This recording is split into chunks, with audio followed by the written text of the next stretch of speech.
What we need to be thinking about is what makes good content. And good content for learning professionals, or for the learning professionals to create, is content that's quick and easy to understand.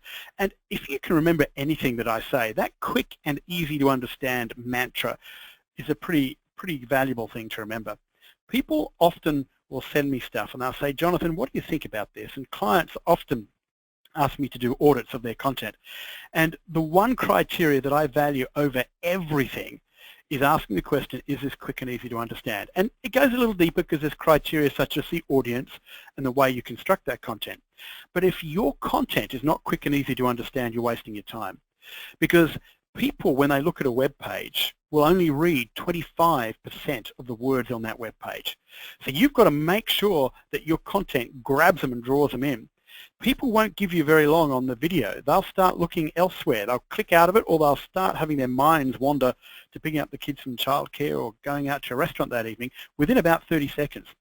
So quick is really important, and easy to understand is also very important. And there are ways in which you can do that we're not going to explore today, but they draw on different aspects of psychology, such as evolutionary psychology, neuroscientific psychology, and also cognitive psychology.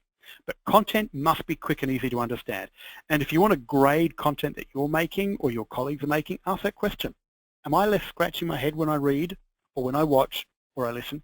If I'm not understanding it straight away, it needs to be simplified. Anyway, good content is not flashy content with lots of bells and whistles.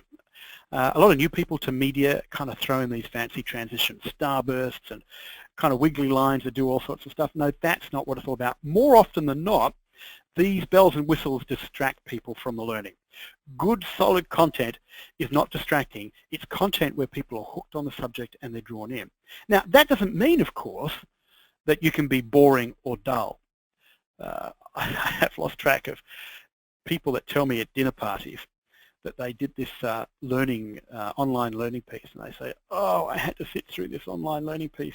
It took a whole 35 minutes to complete. And I'm thinking 35 minutes is not much in this modern day and age, but they just hated it because it was dull and boring. No, we've got to make it interesting, but we just don't go overboard. So that's what I'm thinking in terms of good content, what it is and what it isn't. It's not full of bells and whistles, but it's actually quick and easy to understand. And as we think about that, it's time for us to now think, how do we translate learning content into the digital world?